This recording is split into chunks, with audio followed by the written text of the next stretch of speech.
Good morning, good morning. This is John Dingfelder. I've made my triumphant return. I've been Triumphant. I've been absent for a couple of weeks or more, but anyway, I'm back.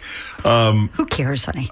Oh my God! Already, Sorry, I filled in. Already Yay. getting abused. So early. Anyway, this is John Dingfelder. It's Down and Dirty, WMNF. We are so glad you could join us for the next hour of hopefully intelligent conversation. And I'm joined here by my protagonist in life, co-host Lynn Marvin Dingfelder. Good morning, sweetheart. As if we hadn't seen each other all morning. Good morning, honey. But I'm glad to be. We have a really great show today, so I'm kind of pumped. And our often regular co-host, irregular. Coco. Vic DeMaio, Vic DeMaio and Associates. Good morning, Vic. Good morning. And I always say that I'm what was it? The Joan Rivers. Joan Rivers. I'm the Joan Rivers of the show. A reference to Johnny Carson and filling in with Johnny Carson. And Yes. But until they fell out. Yeah. But it's really important that Vic is here today because he comes wearing a different hat. Yeah. Because as the president of the Hispanic Caucus, and I think we met I met your family many years ago, my but dad then we did met through first. politics Yes, years ago. yes. So you've always been very involved and very connected to the community. So you bring all that Right. and your political consulting Yeah. background. So he comes as an expert. And it is that time of year. We've got a primary election, July 18th, Vic, right? Not July. August. August 18th, excuse me. And Have you, that's what have we're you going to be guys talking. gotten your ballots yet? A lot of you who've asked to vote by mail should have received your And you ballots. have to ask. Right. You have to go to the too late supervisor now, though. election. You have to request for your ballot, and make sure you do that if you want to vote by mail. Of course, if you want to wait till primary day, that's August 18th. But things are going hot and heavy. So just- we already got our ballot, didn't we? We do. We have them. Got our ballot in the mail. So August 3rd through 16th is early voting from 10 a.m. to 6 p.m. So if you don't want to vote by mail, you can Go to early the vote precinct, yeah. and probably not have to stand online. And then Election Day is August 18th for the primary, and that's, of course, a big deal. So you want to make sure you do any one of these three. And then, of course, leading up to November, which is a very big deal. So, of course, here we are in Florida, and we have a very diverse population in Florida. We always have, and part of that is the Latino community. Right. And I think that for many years it's been either ignored or not really honored. And I think Taken for granted, maybe depending on what party you were in. But I think there's such an interesting history, and I'm so glad that our guests can talk about past, present, and future of this whole momentum of the Hispanic vote. So I'm very proud to introduce a friend and someone I respect hugely, Sarah McNamara. And let me give you this title. The title is bigger than she is, folks, okay? Her title, Sarah McNamara, is the Associate Professor of History and core faculty in a Latino and Mexican American Studies program at Texas A&M University. But she's homegrown, folks. She is an Ybor City kid through and through with a long, wonderful family history here. And she's also an award-winning author working on her second book, which speaks to the Hispanic vote we're going to talk about today. But we're going to talk about it all because she's a wealth of knowledge, and I'm so glad you're here, Sarah. Thank you. Thanks for having me, Lynn. And Sarah's a new mommy, too. I am. So doing top of it research all. and being here is a totally different experience than it was before. Shout out to little Leo. Little Leo, he's in the car driving around right I now. hope he comes in. He's It could probably be in the his parking first lot. radio show. He's already driving. It's impressive. He's brilliant. He's driving. Sarah, let's talk first about your background and your love for this community. And did that influence you to the career path you've taken? It absolutely did, but it wasn't necessarily a straight line. So I'm from Florida. I'm from Tampa. My mom's family's from Ybor City. What was their family name? My mom's maiden name is Alfonso. My grandmother was Blanco Hernandez Fernandez. As you keep going backwards, everybody connected in Ybor City. But so I was very close to my mom's family growing up. And my grandmother was very proud of being from Ybor City. She was active in the Ybor City Museum Society at the time when it was run by everybody who was a descendant. She used to give tours. Wow. And she really wanted us to feel connected to what it meant to be of Ybor. But to me, Ybor City wasn't something that was special at all. It was just something that was because It's all you knew. It was all I knew. Noche Buena was what we did. You needed earrings that weren't going to fall out. You needed to go to the cool Cuban jeweler that was down on 7th because somehow that was going to be the answer to all our problems. But Ybor just felt like you turn on a faucet and water comes out. There was nothing to me that was outstanding to it. But she did instill in me this sense of love of the past and pride of who you're from, of where you're from, and interest in history. But when I went to undergrad, I went to the University of Florida. I thought I wanted to be a Lorda. Gators. Yep, go Gators. Still love it. Fond memories of Gainesville. But when I went to the University of Florida, I thought I wanted to be an immigration attorney, and I was a history major at the time. Okay, I can see that. And a Spanish language, minor. So I took my first pre-law class where we were learning how to brief cases and how to do different things. And at the time, I was involved in immigration activism and pro-choice politics, especially on campus. But I remember learning how to brief a case, and I'm so sorry, John, but I really hated it. We were learning about legal writing. And by that Very point, structured. It's so it was stuffy. structured, Yeah. and it Very was. structured. It felt like it was devoid of the things that I had learned to love about writing by that point. And There was an old movie, Paper Chase. Did you Yeah, ever, I ever see remember that? that. I haven't. Yeah, it's Yeah. back in our 70s? era. 70s maybe? But it was kind of like it was, it was Harvard and it was structured and it was rigid and it was the Socratic method, and some people could deal with it, others couldn't. But yeah, Right. It was like there was this portion of it that was not necessarily what I expected. And by that point, I had been active in activism efforts in different forms. And I just thought, I was like, okay, well, if this doesn't light me up in this form, what are other ways that you can put this to work? And that was when I even thought that a PhD or, becoming an historian in that way would be an option. I learned, the ways that historians work with law, the way that you can inform a public, the way that it can shape and inform ideologies in different ways and inform people in different ways. As I'm saying this, all the reasons why scholars are so scary right now in present politics, and why higher education is under such attack. But I think there are parallel worlds between journalism and law. I think that they're very, not just compatible. I think they have to work together. Journalism, like scholarship and law, they all work together. Like Right. I'm always speaking to journalists. Journalists are speaking to scholars. Scholars are speaking to lawyers. And especially right now, But the as everything's difference- operating, like they go back and forth. Isn't the difference that people can understand journalists? Sorry, Johnny. I like to think I can understand everybody involved. Oh, you mean who are not among the group? The way they speak, it's just so stuffy. Vic, you got any lawyer jokes for us? I got a bunch of lawyer jokes. It'll take an hour. So No. it was that process of kind of learning what I didn't love. But I always tell this story, when I was in my junior year at the University of Florida, because prior to that, when I decided I loved history, I was really into Indigenous history, the Okay. histories of indigeneity in the U.S.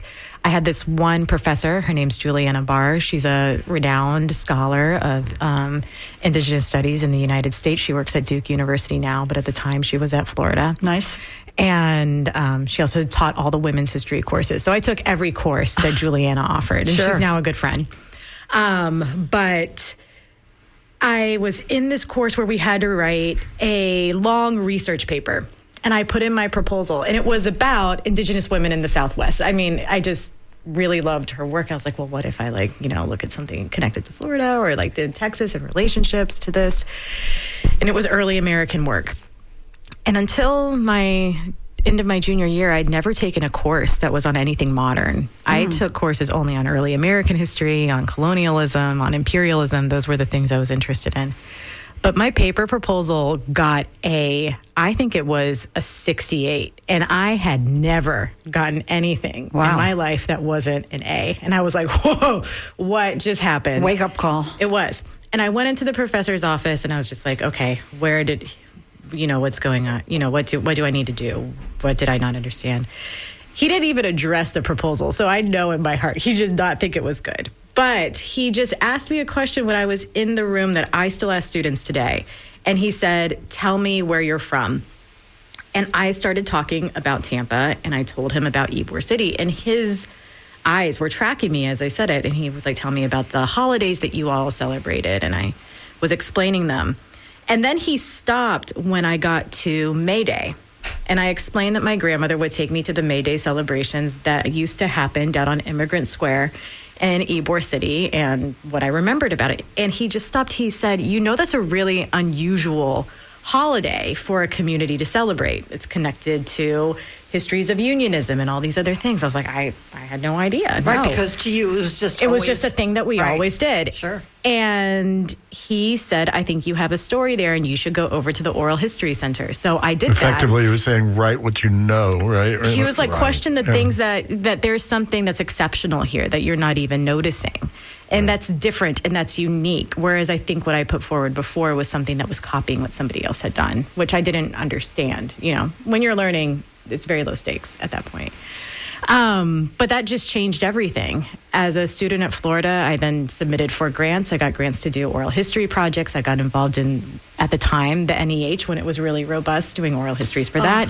God bless. Went on to get a PhD at UNC, and it all went from there. But that one moment of learning what I didn't love, but being connected to immigration activism, understanding Latinidad, especially, you know, politics of women, women's activism, all those things emerged from there and started to question things that I never thought would question. And what I began to realize, and what I often tell my students, is instilling in people to see the global and the local. We think that the local is so familiar that oftentimes it's irrelevant, that there's this bigger story that's somewhere else.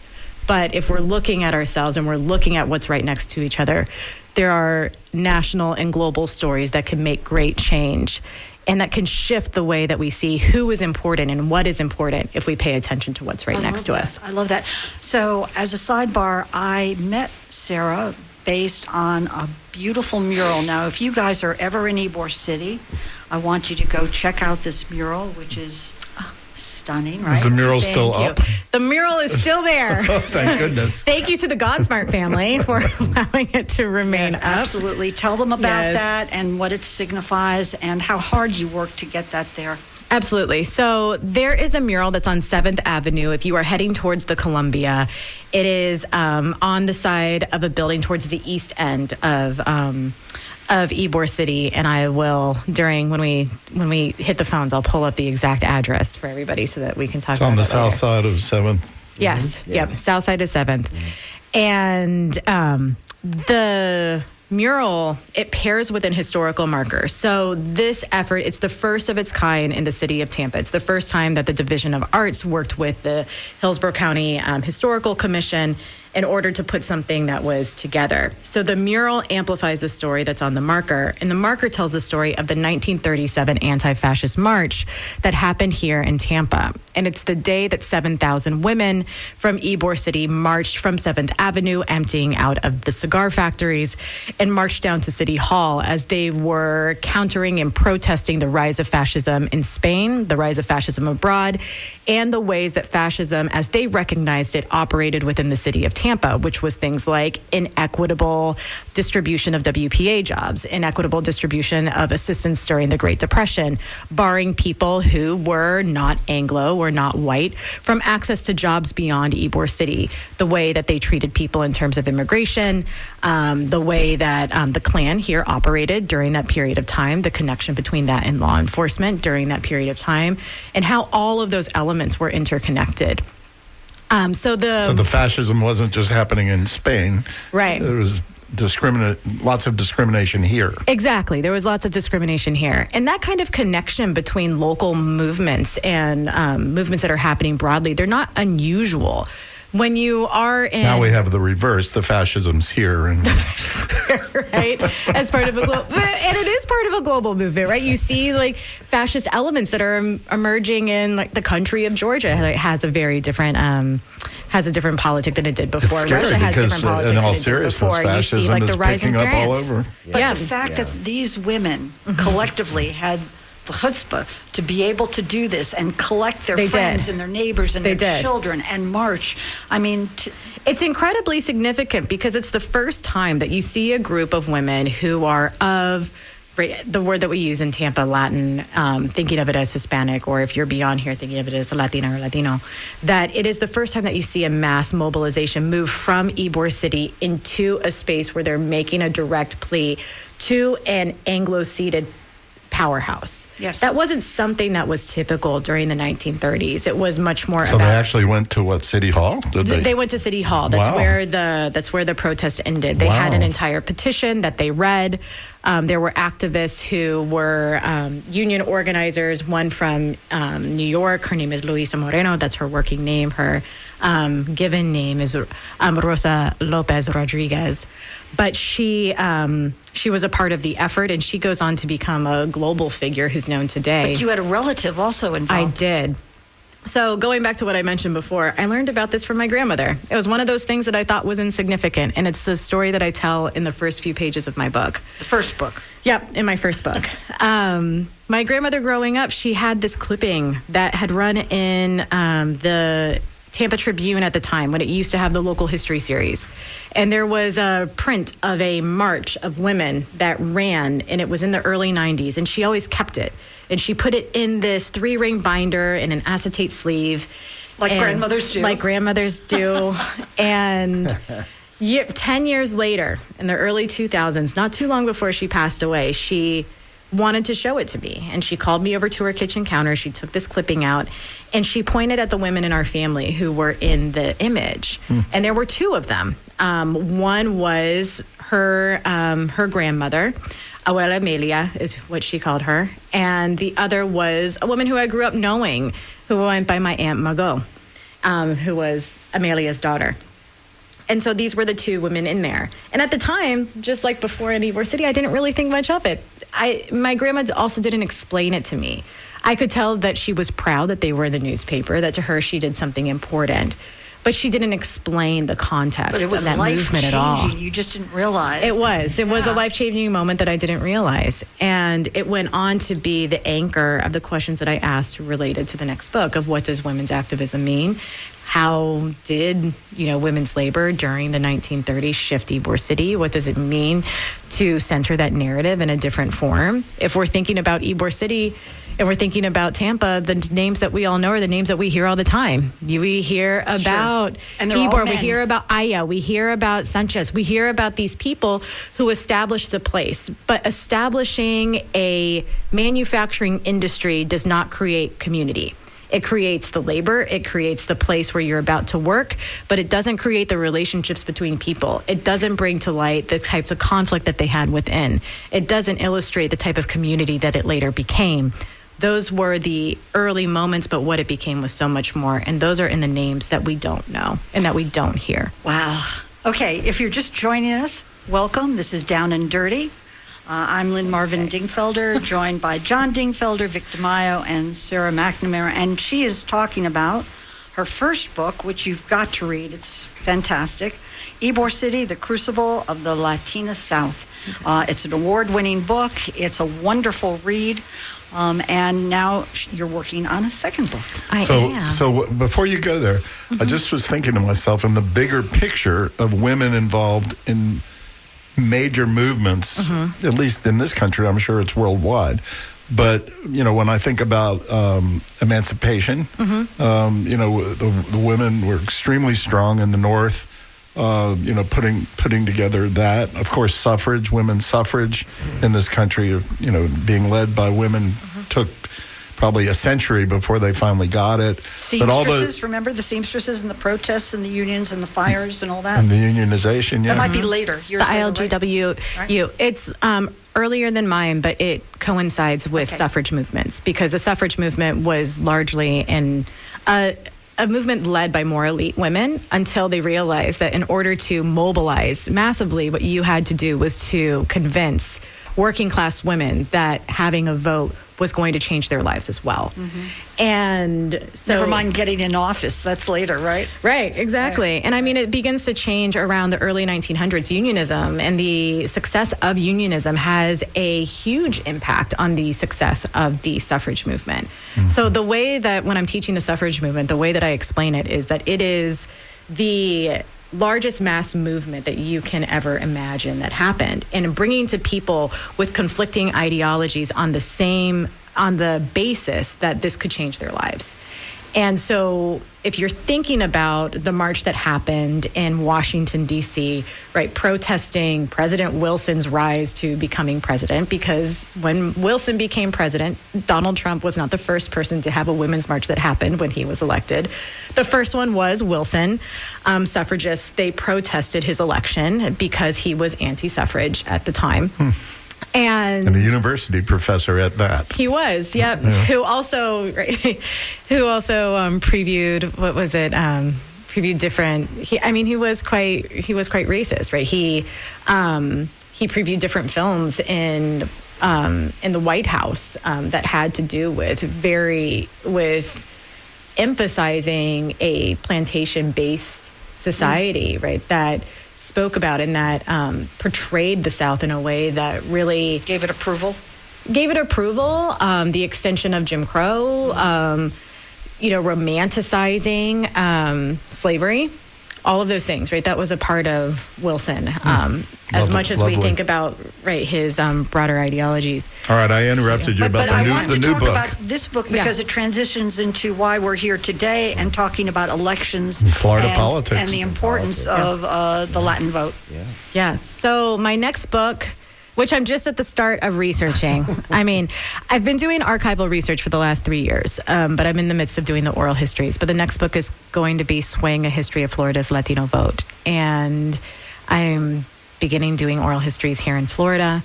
But the book is going to span, as of now, in its idea, of about 130 years. Wow. So from the beginning of an emergence of a Latino politic within the state to how it shifts over time. And Tampa is one of the places where it's at the helm.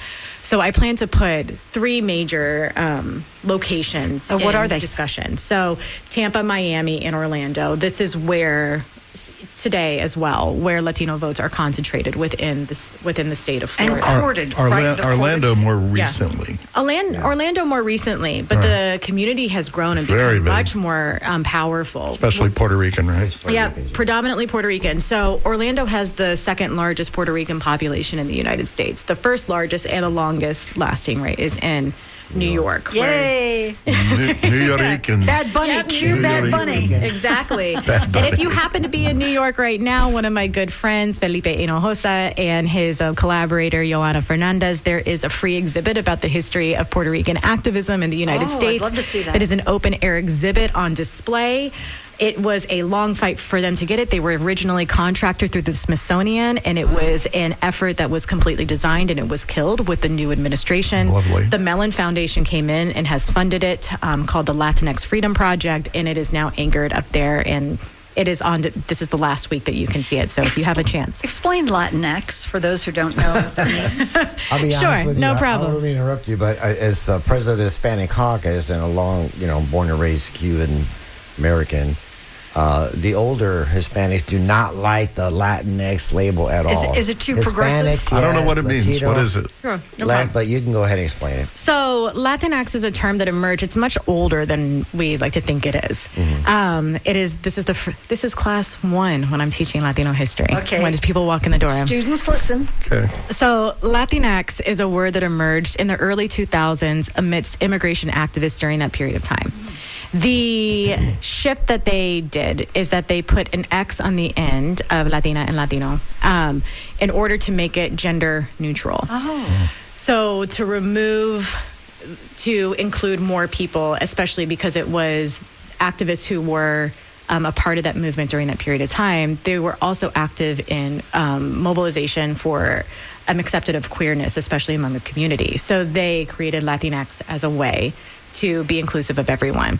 Since then, there's been different iterations. The most recent one that is gender neutral is the Latine with the E on the end, because the E is the gender neutral that naturally exists within the Spanish language. But all in all, it is a term that you see among younger people who are progressive. So if we're thinking about the project that's in New York, and we're thinking about Puerto Rican activism, it is emerging from a community that is left, that openly sees itself as part of a leftist mobilization, who were really active in civil rights, and I would say a much more radical way than what you find really anywhere in the state of Florida historically, and who embrace a terminology in a different way. It's also regional. You see Latinx used a lot more in the Northeast and on the West Coast than you do in the South. But then there's all of these different terminologies that I explain to students. There is Hispanic, there is Latino, there is, if you're in Texas, there's Chicanx. If you are in Colorado, you have Hispano. If you are, Well, Tampa's such a melting pot with the Italians and the Cubans, but they all sort of get lumped into Latinos or Latinas in Tampa. And that's been that way. That was white society doing that, Johnny. Well, no, I don't think so. I think because there was so much intermarriage. There is a lot of intermarriage. And one of the interesting parts is also like, how does a person decide that they are going to identify? There's this really great essay from Jose Iglesias. So Jose Iglesias is probably, he has to be one of the most prolific writers to come out of Ybor City. He's now passed away. But he wrote amazing books that were based on memory. They're in this genre called a testimonio. So they're all books that emerge from his experiences, but he reinvents them. It's a form of writing that's really popular in Latin America, and that's the type of work that he's using. But he has this excellent essay where he writes that in Tampa, people are making decisions of how they identify based on the politics they have. And he's like, so you can be a person whose grandfather is a Spaniard and whose mother is Cuban and whose great-grandparent is Italian, but that person says that they're vehemently Cuban because of this reason, and this indicates this about their politic. The same person with the same background can say, I am Spanish. And in saying that you're Spanish, you are deciding how you're interacting with the world around you. And the same thing with Italians. Italians in some way were much more successful in Tampa early on at finding a way in being accepted into politics than you see with people who identified as Spanish. Was that a class thing? Was that about money or skin tone or what? They're more organized.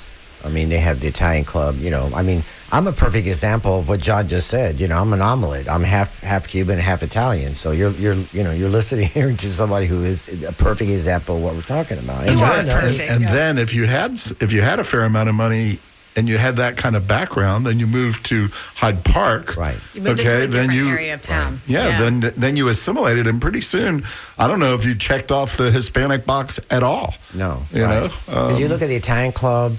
In Ybor City, you have the Sons of Italy in West Tampa, which is actually two lodges, and they celebrated their 100-year anniversary. Italian clubs had their 100-year anniversary, and yet you look around. Now, the Hispanics they had the Centro Ciudadano, the Centro Español, and the Cuban club. But look at the Centro Ciudadano has been very successful. They have a great group. But the Cuban club, if it wasn't for Patrick Manteiga and Lago struggled for years. They've had to get money from the state, millions of dollars, to preserve that 100-year-old building. So talk to me, Victor, they've died off, I guess. About the voting block. And I know it's not one size fits all, so I don't mean to sound demeaning when I say this, but I know that over the past, decade or so, we've seen, those of us who play around with politics, have seen an increased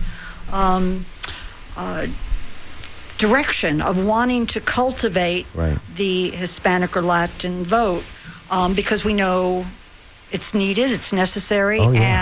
But tell me, in terms of the numbers locally,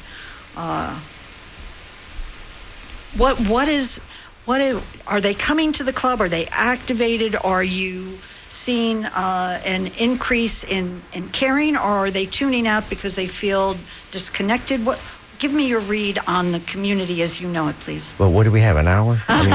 No, seriously, this is exactly what Sarah's doing. Sarah is trying her, and she's doing a wonderful job. It's fascinating, If you start peeling that onion, it's got a lot of strings to it. So Yes, we could spend. In fact, when I sat down with Sarah as part of her book, I interviewed Vic. I was part of the book because it was a 3-hour interview. I mean, and then we. But that's only because you talk a lot. Well, I do talk. I know, and we still have to do a follow-up. We only got through half my questions. That's today. my half Cuban, half Italian part. We talk to each other in my head. It's very busy in there. It's very busy in my head. So, but yeah, I mean, there's a lot of history to it, and what you're saying. And ironically, I actually studied a little bit because I wasn't a demographer, but I worked for the census in '90, and we had predicted back then in 1990 that the Hispanic population was going to surpass the African American population in size, and now it's growing exponentially. Hillsborough County or Because Florida? they're having more babies throughout the USA, throughout Florida, throughout every segment. So, and the African American community is actually shrinking.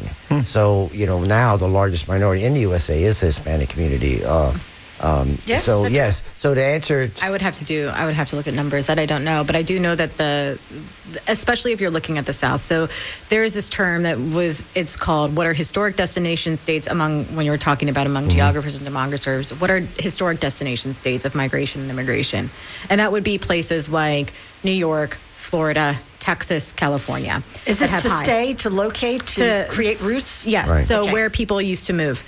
And between the passage of NAFTA and 2000, the broader South, so if we're talking about states where, they really are Louisiana, Kentucky, Alabama, Arkansas, Georgia, South Carolina, Virginia to a lesser extent. They actually have the lowest numbers. And one other that is escaping my mind right now. They had Tennessee.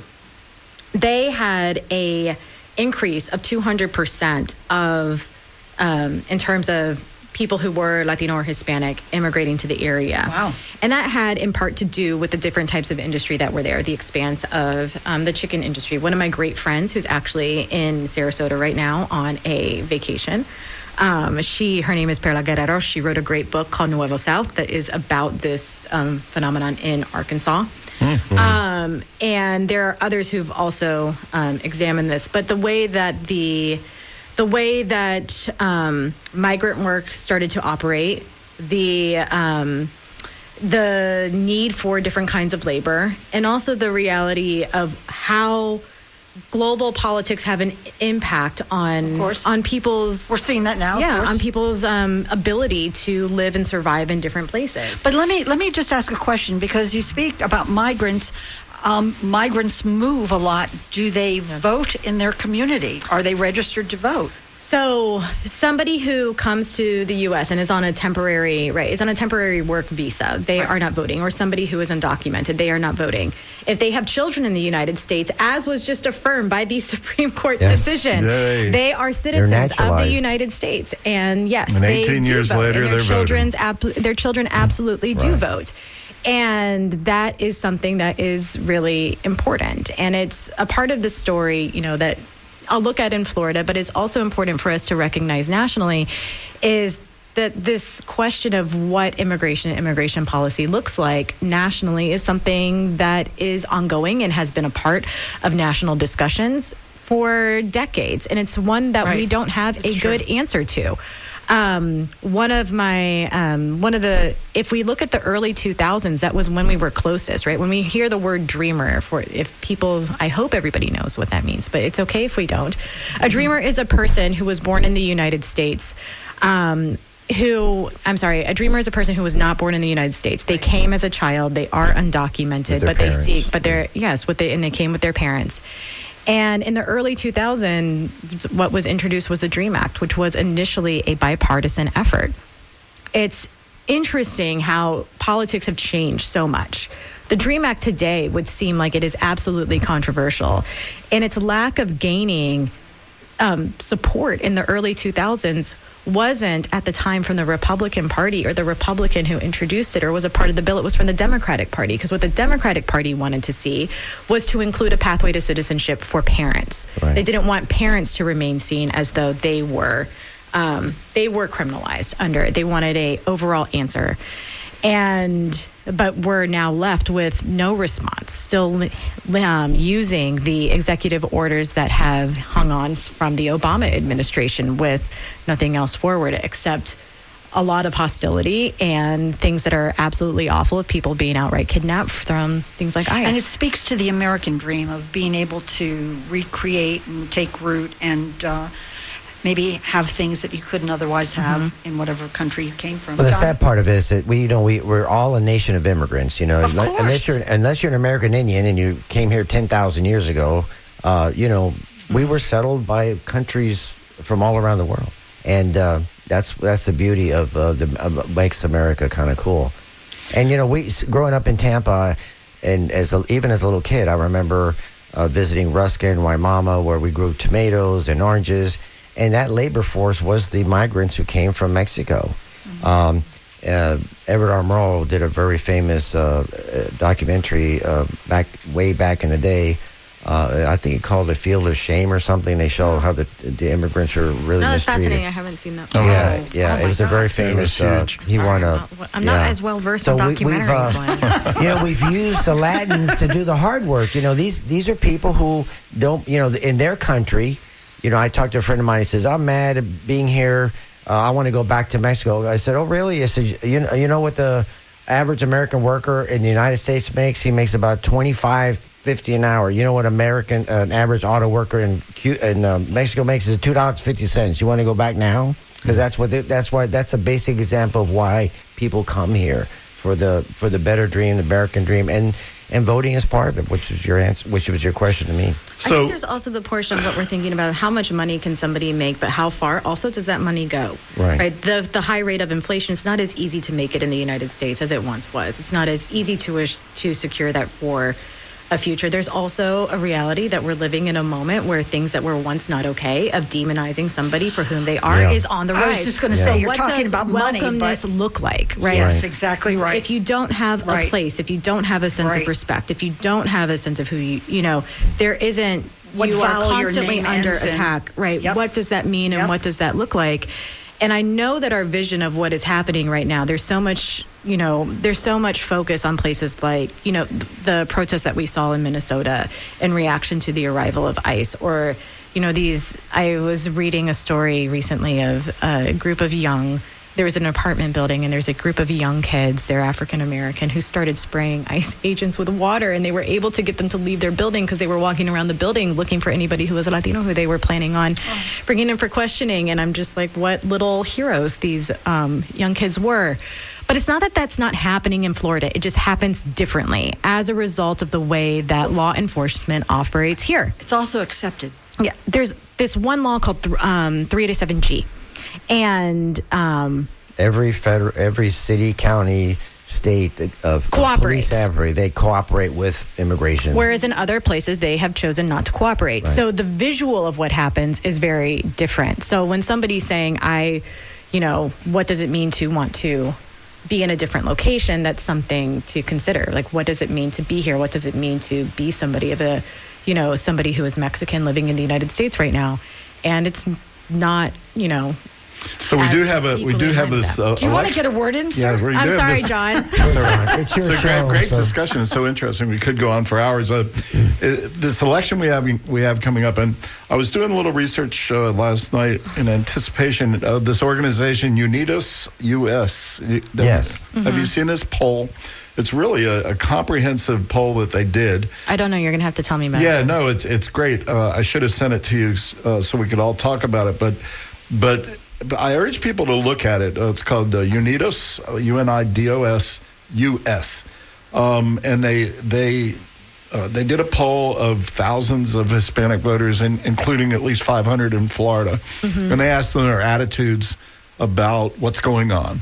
And just in summary, very quickly, basically it appears that. And Vic, we can talk about this for a minute. That 2 years ago, when the country reelected Trump, Florida and especially Miami had flipped and went to Trump. Right, that's true. And really helped him, return and get Florida again.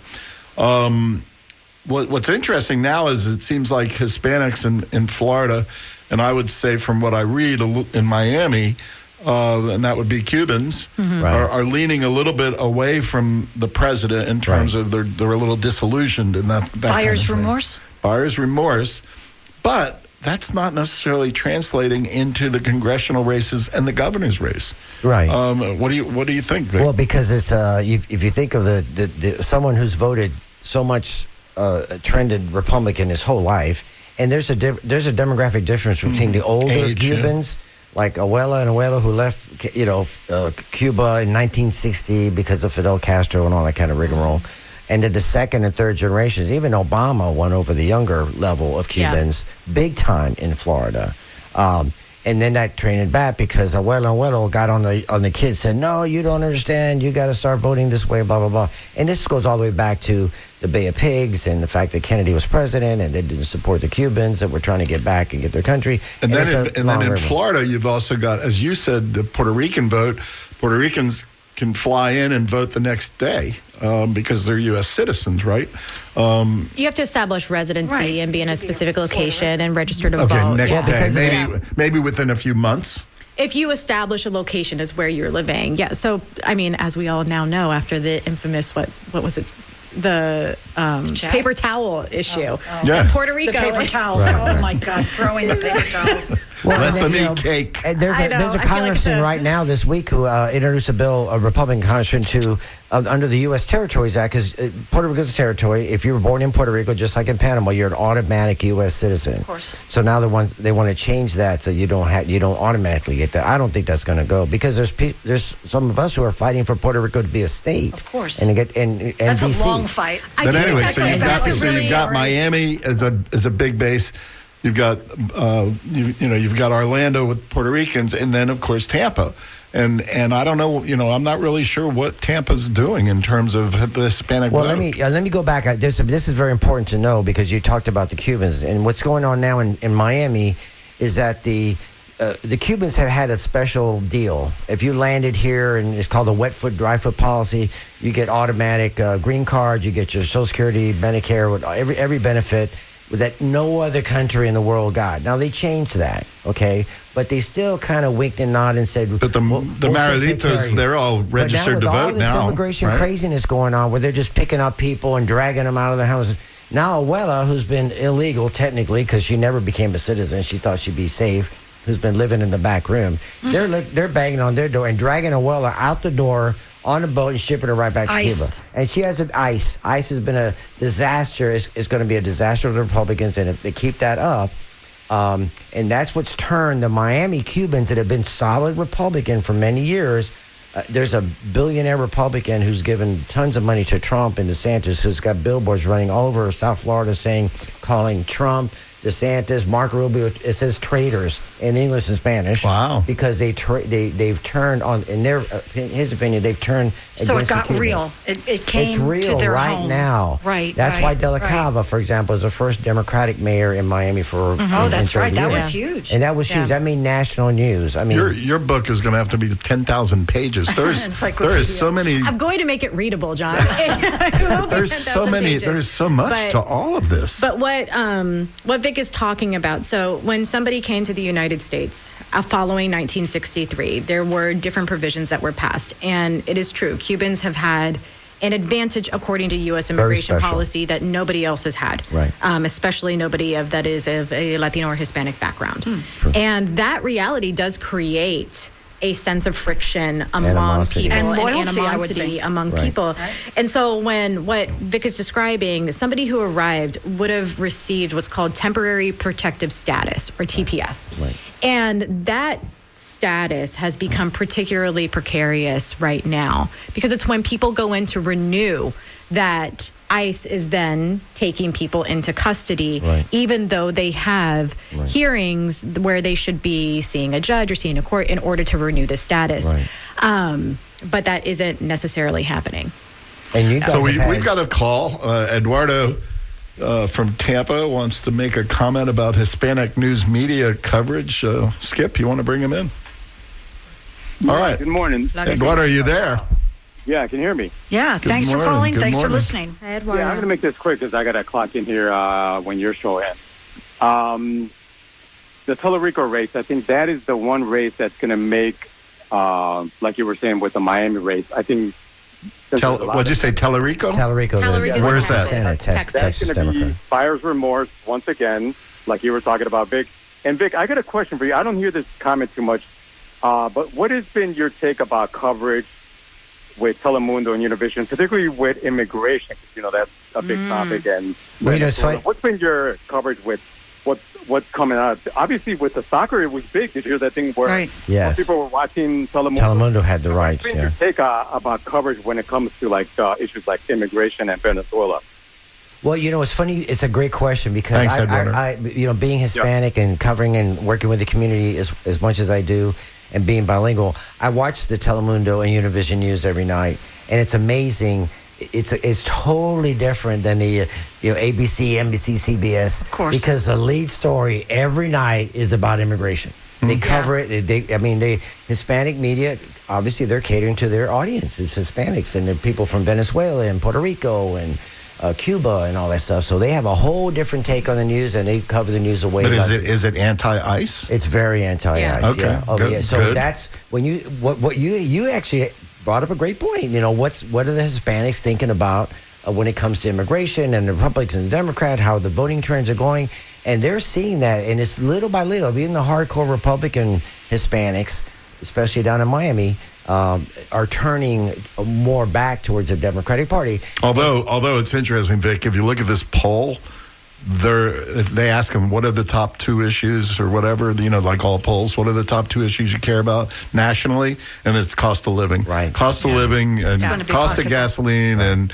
insurance and stuff like that we all care about. It's so funny, it's right. interesting that, you know, the ICE issue is there, you know, one or two levels down. Right. But the primary issues are the same no matter if you're Latino, Latinx, or, you know, Anglo. And now it goes back to Lynn's question about how are Hispanics between Italians, Hispanics, and Tampa, and why were the different demographic change? Why were Italians more successful than Latins, and why were blacks were not as successful because of They discrimination. assimilated better, right. easier. They assimilated better. They worked in businesses better. Latinos did grow up, and then because of discrimination against Afro Americans, they stayed in a lower demographic level of finance. Well, Sarah, you're from Texas, I am. so what is your take on what Eduardo I thought you said? were born here. No, I she's, born working. here. She's Oh, working. working in at Texas. I work in just kidding. I'm Texas, just right? So kidding. I've been, the Tallarico race is something that I've been watching. So the Tallarico race is an interesting one. He initially in the primary challenged Jasmine Crockett. Jasmine Crockett was or is currently a congresswoman. However, her district was part of those that were targeted by the Trump administration. I think she scared people. Yeah. Yeah. And so her district changed. So rather than running for Congress, she decided to run for Senate. She got into the race a bit later. Tallarico was going to run for governor of the state of Texas and instead went for Senate.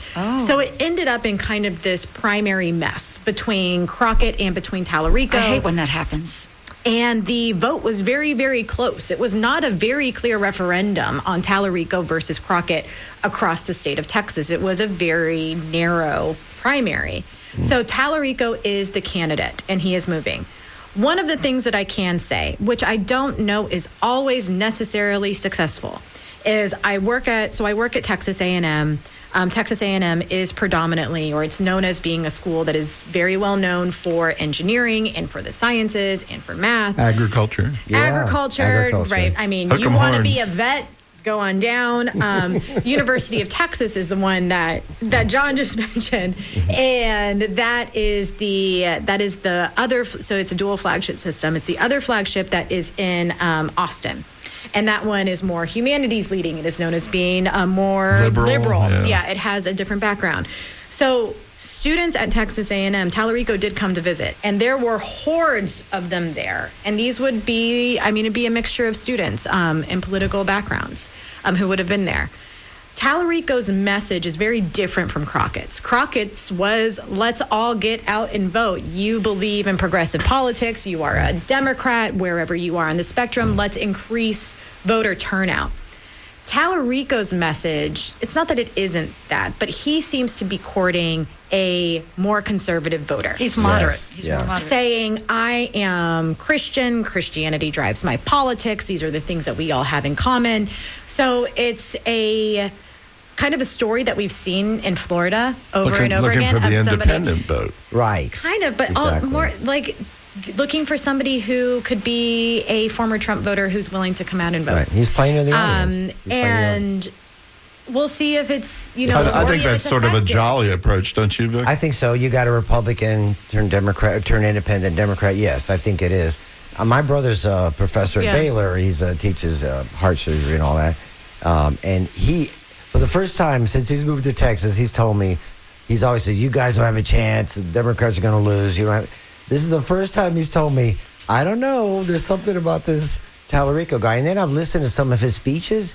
And he sounds like a preacher. I mean, I'm a Catholic catechism kid, and when I hear this guy talking, he's quoting the Bible. Yeah, we've heard him, John. It's shocking to me because he's debating Republicans hardcore on the floor of the Texas legislature, quoting the Bible. Who's his Republican opponent?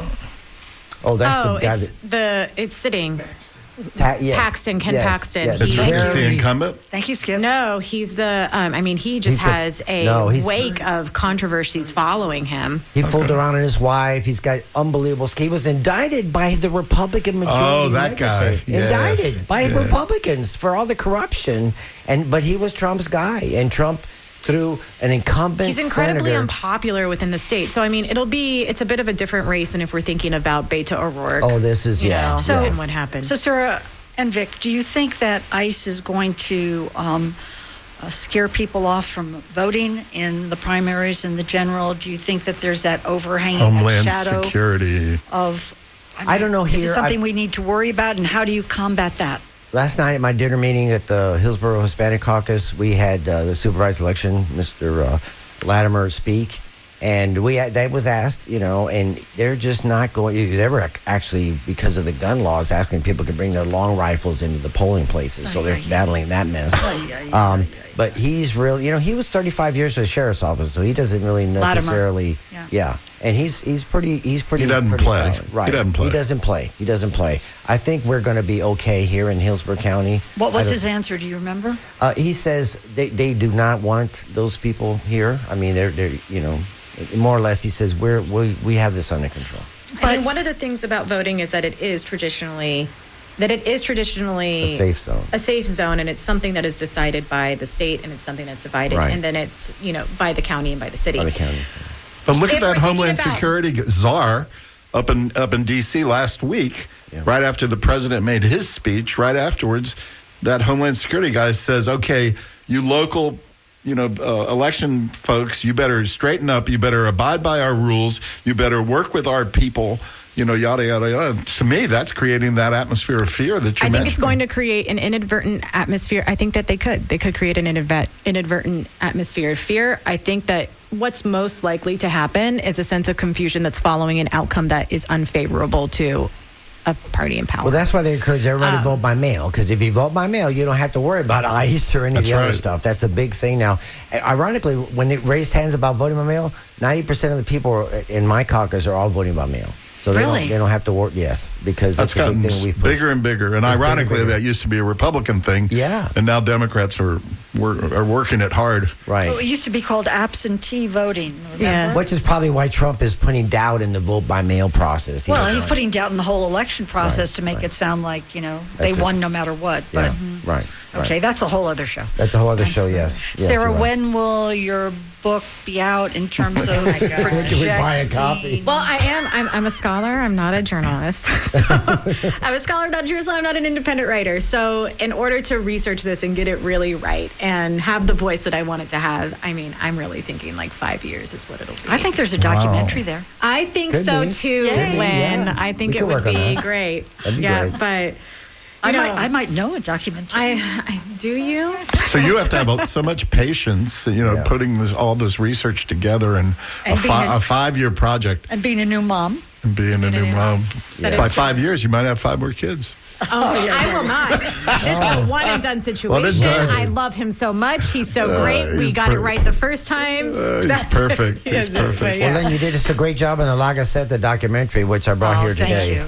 Oh, That you could easily do that. Well, check out La thanks. Gazzetta because Patrick and his gang have put together their picks Yes. for this, helping Yes. you with your decision. Yes. Great friend of the show. When you guys aren't here, I've dragged Patrick in every time to Yeah, come. he's wonderful. Yeah. Yeah. And thank you, Vic, for being here again thanks. today. We appreciate appreciate you. John Dingfelder, thank you for letting us sit in on your show and dominate. Thanks, John. It Thank, was thank really you to great. me for showing up. And most of all, Thanks, thank you to Lynn. Sarah, who we know and respect. I so look forward to this next body of work. But whatever you do has so much heart and soul and honesty, legitimacy to it. You know, I mean, just the fact that it takes so long. But you get it right. And I know many of the people you're interviewing. It's going to be great. Thank you, Sarah. Thank you, everybody. Thanks for listening to Down and Dirty. Have a good Thank day. you. Have Thank a good you all. week. Have a good Thank week. you, Have a Skip. good day. WMNF